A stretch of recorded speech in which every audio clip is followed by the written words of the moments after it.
이번 10월 A매치에서 기대되는 매치 중에 하나죠. 중국과 인도네시아. 왜 그러냐면 지금 현재 중국의 상황이 매우 안 좋습니다. 지금 C조가 일본이 압도적인 1위, 그 다음에 호주, 사우디, 그 밑에 바레인과 인도네시아예요. 근데 중국은 3연패고요. 2골을 넣었고 12골을 실점을 했어요. 물론 중국이 이번 그 3차 예선에서 현재까지 만난 팀이 일본, 사우디, 호주 강팀들만 만나긴 했습니다. 그래도 3연패, 2골과 12골의 실점, 심지어 일본과의 경기에서는 7대0으로 졌잖아요. 정말 굴욕적인 이 패배를 또 당했었기 때문에 이런 것들을 생각해보면 중국이 이렇게까지 아시아 월드컵 출전 국가가 많아졌는데 8.5장이 주어졌는데 그런데도 못 나갈 위기에 처해 있거든요. 그래서 이제 뭐 중국의 이방코비치 감독은 인터뷰를 할 때 어떻게 인터뷰를 했냐면, 우리가 지금은 너무 강팀들을 많이 만났다. 일본, 사우디, 호주, 우리 조에서 가장 강한 팀이니까 그 다음부터 인도네시아와 바레인 요 두 팀을 만났을 때 우리가 보여준다면 우리도 3, 4등 할 수 있다, 이런 얘기를 했어요. 이제 그 말도 맞거든요. 사실 이 C조는 일본, 호주, 사우디 3강이고 그 다음에 요 4위를 노리는 팀이 바레인, 인도네시아, 중국이잖아요. 전력상. 그러면 중국이 잡아야 되는 팀들은 일본, 호주, 사우디가 아니라 바레인, 인도네시아거든요. 그러다 보니까 내일 심지어 중국 홈인데 홈에서 인도네시아를 못 잡으면 이번에도 월드컵을 못 나간다고 봐야겠죠. 근데 인도네시아가 생각보다 잘하고 있죠. 그래서 이제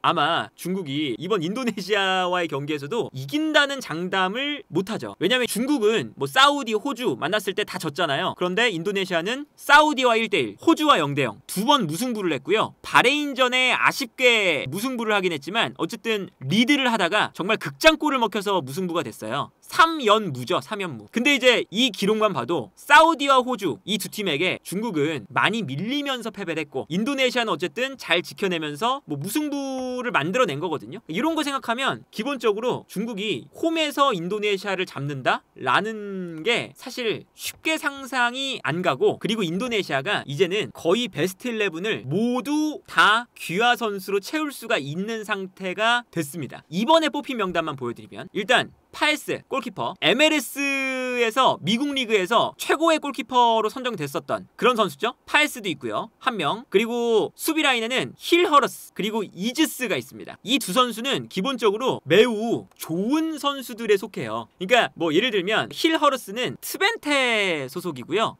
그리고 이제 이즈스는 베네치아 소속이에요. 세리아의 소속이고, 트벤테 같은 경우는 맨유와 비겼던 이 경기 있죠. 이 경기에 주전 센터백으로 나왔었고요. 이런 것들을 보면 이즈스, 힐 허러스 이 두 선수는 기본적으로 유럽에서도 괜찮은 급의 선수들입니다. 그리고 여기에 더해서 요 아마트도 귀화 선수죠. 아마트도 있고 수비 라인에. 그리고 왈시도 아시안컵에서 뛰었었던 귀화 선수죠. 이 선수가 메일랜에서 뛰고 벨기에 리그에서 뛴 선수예요. 이 선수도 일단 좋은 선수고요. 그리고 여기에 더해서 파티나마 이 선수도 귀화 선수입니다. 이 선수는 벨기에 2부 리그에서 뛰는데 레프트백이잖아요. 근데 이 선수가 주전이 될 줄 알았지만 또 다른 선수가 귀화를 했어요. 페르동크라는 선수가 귀화를 했습니다. 이 페르동크는 네이메현, 그러니까 네덜란드 1부 리그의 주전 풀백이거든요. 그러니까 이게 파티나마라는 선수가 이제 벨기에 2부 리그에서 뛸 때 레프트백으로 귀화를 했는데 그 선수보다 더 좋은 선수가 귀화를 하면서 벤치에 앉아야 되는 선수예요. 벌써 이렇게 되면 파예스, 이즈스, 힐허러스, 아마트, 왈시, 파티나마, 페르동크 7명입니다. 수비 라인에. 여기에 케빈 딕스, 많이 기사로도 나왔죠? 코펜하겐에서 뛰는 주전 수비수인데 이 선수도 귀화가 결정이 됐어요. 그래서 합류하기로 했습니다. 11월 A매치 때. 그래서 수비 라인에 벌써 8명이에요. 그리고 입스위치에서 뛰고 있었던, 이제는 임대 가서 블랙풀에서 뛰고 있죠? 바고트라는 선수도 있습니다. 근데 이 바고트는 기사로 알려진 바에 따르면 올림픽 있을 때 신태용 감독이 불렀는데 휴가를 달라고 막 이야기가 나왔어서 그때 바고트랑 신태용 감독과 약간의 트러블이 있어서 지금 못 뛰고 있는 선수가 또 한 명 있어요. 아시안컵에서 나갔던 선수. 그러니까 벌써 수비진에만 골키퍼 앞에서 9명의 선수가 귀화를 했습니다. 정말 많은 선수죠. 그리고 미드필더 라인도 보면 일단 추아온 이 선수도 귀화 선수예요. 스완지에서 뛰고 있는 선수고요. 레프트백으로 되어 있는데 추아온은 중앙 미드필더나 수비형 미드필더로도 뛸 수 있는 선수입니다. 실제로 인도네시아에서는 수비형 미드필더로 뛰고요. 이 선수도 귀화 선수. 그리고 레인더스, AC 밀란의 레인더스의 형제입니다. 이 레인더스도 네덜란드에서 굉장히 주목받는 유망주 중에 한 명이었는데 즈볼라에서 뛰는 선수거든요. 이 선수도 귀화를 했어요. 이 선수는 라이트백으로 되어 있지만 이 선수가 중앙 미드필더, 공격형 미드필더까지 뛸 수 있는 선수입니다. 또 어떤 선수가 있냐면 톰 하예. 이 선수는 수비형 미드필더인데요. 알메러 시티의 주전 미드필더예요. 네덜란드 1부 리그. 이 선수도 귀화 선수고. 그리고 제너. 이 선수는 뭐 아시안컵 때부터 나왔던 선수죠. 이 선수는 위트레흐트의 21세 이하 팀에서 뛰고 있는, 물론 이제 주전 선수는 아직 아니지만 어쨌든 21세 이하 팀에서 유망한 선수로 평가를 받는 그런 선수입니다. 미드필더도 4명이 귀화 선수인 거죠. 추아온, 레인더스, 톰 하예, 제너. 그리고 여기에 더해서 울버햄튼 소속이고 지금은 세레소 오사카로 임대로 가 있는 후버도 있습니다. 그래서 아까 골키퍼부터 수비 라인은 9명이 귀화 선수고 미드필더는 5명이 귀화예요. 벌써 14명이에요. 그리고 여기에 더해서 공격 라인에는 조금 더 이제 귀화가 필요한데 스트라이크, 브리즈번에서 지금 뛰고 있는 선수고요. 이 선수가 지난 시즌까지는 네덜란드 2부 리그에서 뛰고 있었죠. 그리고 여기에 더해서 오라트망, 이 선수는 이제 벨기에 1부 리그에서 뛰는 선수인데 이 선수도 지금 귀화를 한 상태입니다. 공격 라인에는 2명. 그러면 현재까지 지금 숫자를 세보면 골키퍼 1명, 그리고 뭐 수비수 8명, 그래서 9명, 여기에 미드필더 5명, 그러면 14명, 공격수 2명, 16명이죠 이러면. 그리고 여기에 더해서 계속 인도네시아와 연결되어 있는 뭐 할머니든 할아버지든 조금이라도 연결되어 있는 선수에게 계속 접촉을 하고 있습니다. 접촉을 하고 있는 이름들이 일단은 많이 나와요. 그리고 그 선수들이 이제 시간이 갈수록 그 뭐 예를 들면 코모의 아우데로도 있고요. 로메니, 그 선수도 마찬가지인데 처음엔 거부를 했어요 이 선수들이. 근데 귀화를 하는 선수들을 보고 이즈스라던가 베네치아에서 뛰는 뭐 힐허러스라던가 트벤테에서 뛰는 이런 선수들이 귀화를 하니까 이 정도 선수 퀄리티면 나도 해도 괜찮을 것 같은데? 약간 이런 식이 되는 거죠. 그래서 실제로 지금 로맨이라던가 아우데로라던가 여기에 이제 뭐 이름 나오고 있는 선수가 또 뭐 스트라이크, 예전에 이제 리즈에서 뛰던 선수죠. 그 선수 이름도 좀 나와요. 그래가지고 지금 여러 명의 선수가 또 지금 제한이 좀 들어가 있는 상태고 그 선수들이 딱 봤을 때 뭔가 인도네시아가 가능성이 있다. 그러면 내가 어차피 뭐 네덜란드나 다른 국가대표팀으로 유럽에서 국가대표팀 뛰기는 힘들다 라는 판단이 들면 인도네시아에서 내가 월드컵에 나갈 수 있는 기회를 얻는다, 이렇게 될 수가 있는 거죠. 그래서 일단은 인도네시아의 이 스쿼드 자체가 정말 급격하게 상승을 했습니다. 그리고 이거는 인도네시아의 또 방법이라고 할 수가 있겠죠. 그러니까 예를 들면 한국 같은 경우는 이렇게 했을 때 조직력의 문제가 발생을 해요. 그리고 애초에 우리는 이렇게 기화를 시킬 이유도 없겠죠. 왜 그러냐면 인도네시아 같은 경우는 지금 조직력 자체는 그렇게까지 탄탄하진 않거든요, 경기를 봤을 때. 그런데 인도네시아가 경쟁하는 팀들은 일본, 호주, 사우디 이런 팀들이 아니라 요 4위나 3위 자리를 놓고 싸우는 거거든요. 밑에서 바레인, 중국, 인도네시아. 그러면 요 정도 팀들 사이에서는 선수만 하나하나 좀 바뀌면 급격한 경기력의 향상이 나타납니다. 요 정도 레벨에서는 조직력보다도 선수만 조금 더 좋아지면 확실하게 티가 나요. 그래가지고 지금 인도네시아가 선택할 수 있는 최고의 선택지가 뭐 저런 선택지라고 볼 수도 있는 거죠. 그리고 그것들이 어느 정도 성과를 만들어내고 있고, 호주전 무승부, 사우디아라비아전 무승부, 바레인전도 이제 극장골로 이제 무승부가 됐을 뿐이지 이기고 있었던 경기였고요. 그래서 뭐 전체적으로 봤을 때 이런 방법을 선택한 건 인도네시아 입장에서는 나쁘지 않아 보인다. 그러다 보니 이번 중국과 인도네시아 이 경기가 스쿼드만 보면 확실히 인도네시아가 강해요. 그러니까 중국에도 귀화 선수가 몇 명 있잖아요. 중국에도 경기에 나올 만한 귀화 선수가 페르난디뉴, 알랑, 그리고 뭐 수비 라인은 브라우닝, 이런 선수들이 있는데 여기는 어떤 면이 있냐면 옛날에 그 엘케손 있을 때부터 한 명 한 명의 선수는 그래도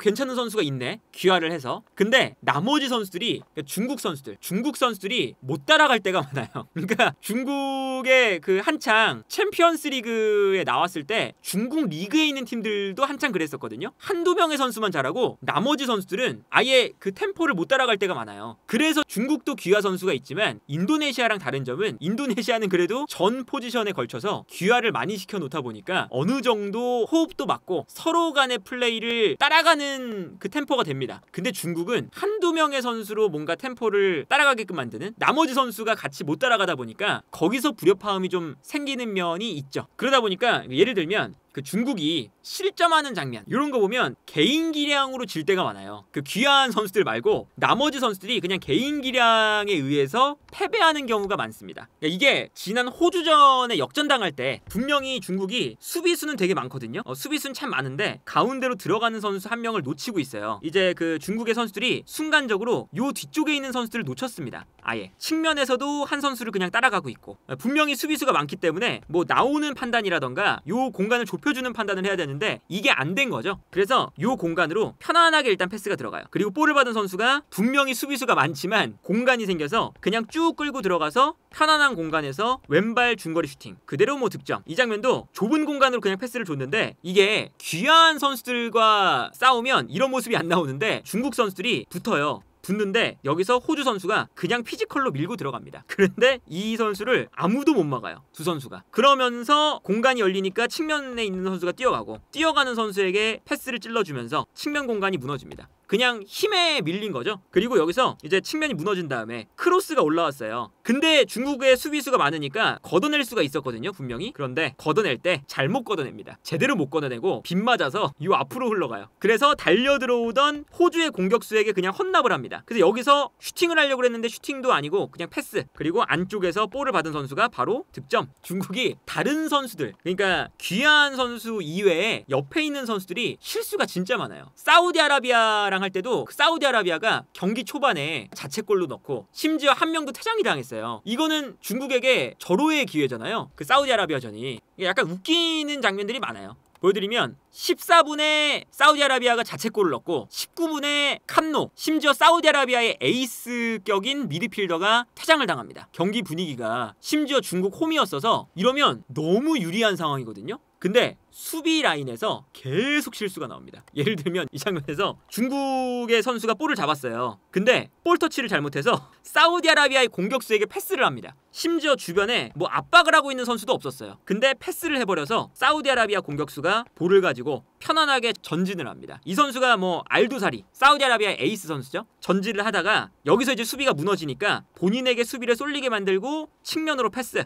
한 선수가 분명히 많은데 사우디아라비아가 중국의 수비가 실수를 하니까 수비를 무너뜨리고 결정적인 슈팅을 해요. 이 장면도 보시면 사우디아라비아가 사실 이 경기에서 별로 할 수 있는 게 없었어요. 선수가 부족해서. 근데 그냥 뻥 찹니다. 뻥 차면 앞쪽에서 공격수가 받아줘요. 받아주면서 떨어뜨려주죠. 근데 요 1대1 상황에서 사실은 상대가 좀 안 되고 떨어뜨려줬을 때 달려나오면서 이제 볼을 받는 선수가 볼을 가지고 치고 달리는데 아예 따라가는 스피드가 안 됩니다. 그러다 보니까 치고 달리는 선수에게 완전히 무너지면서 뒷공간을 허용했고요. 여기서 또다시 골대 맞는, 애초에 요 경기가 그 사우디아라비아가 극적인 뭐 역전이 되긴 했지만 애초에 역전될 만한 장면들이 참 많았어요. 그리고 이 중국이 최근에 호주전 1골, 사우디아라비아 2골, 세트피스에서 3골을 실점하고 있거든요. 그러니까 세트피스에서 실점을 할 때도 그냥 단순히 피지컬적인 측면에서 질 때가 많습니다. 다른 거 뭐 상관하지 않고 그냥 피지컬에서. 예를 들면 이런 거죠. 호주가 프리킥을 딱 처리를 했는데 요 가운데에서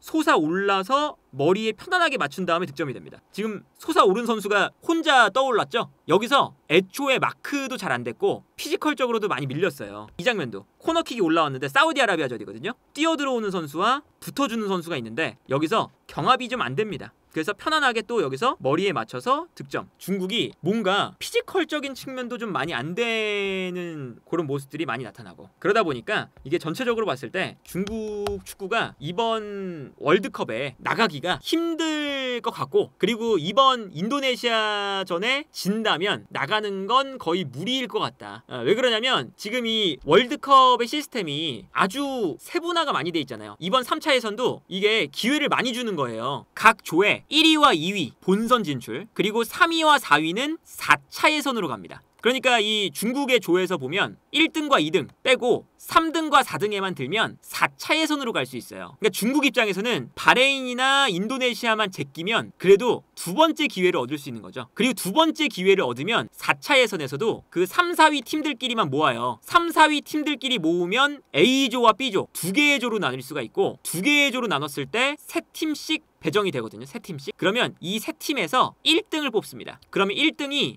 A조와 B조니까 두 팀이 나올 거 아니에요? 그럼 그 두 팀이 본선에 가요. 월드컵에. 그리고 각 조의 2등. 그러니까 4차 예선에서 세 팀씩 한 조인데 요 세 팀에서 1등만 월드컵 가고 2등부터는 2등끼리 또 플레이오프를 해서 5차 예선에 갑니다. 5차 예선. 그래서 붙은 다음에 여기서 이제 둘 중에 하나가 0.5장을 가지고 대륙별 플레이오프로 가는 거죠. 그러니까 이게 3차 예선, 4차 예선, 5차 예선, 플레이오프 계속 기회를 주는데 이 기회도 중국이 살리지 못하는 그런 상황이 지금 만들어지고 있다. 어쨌든 뭐 중국 입장에서는 아시아에서 8.5장 요 안에 들어가고 싶은 마음이 매우 컸겠지만 생각을 해보면 또 8팀을 고른다고 했을 때 중국이 낄 자리가 생각보다 많이 없긴 해요. 예를 들어서 피파 랭킹으로 따진다면 일본, 이란, 한국, 호주, 카타르, 이라크, 사우디, 우즈벡 벌써 8개거든요. 근데 그 밑에 이제 요르단, 아랍에미레이트, 바레인, 오만 그 다음이 중국이에요. 근데 중국이 뭐 시리아, 팔레스타인 뭐 이런 팀들을 이긴다고 장담할 수도 없고 그러다 보니까 애초에 중국이 8.5장이라고 해도 나가기에는 밀리는 곳이다. 그래서 어쨌든 한국과 이라크 경기에 동시에 이제 펼쳐지는 중국과 인도네시아 요 경기에서 물론 뭐 완전 동시에 펼쳐지는 건 아니지만 요 경기에서 만약에 중국이 4연패를 한다라고 하면 이번 북중미 월드컵도 중국은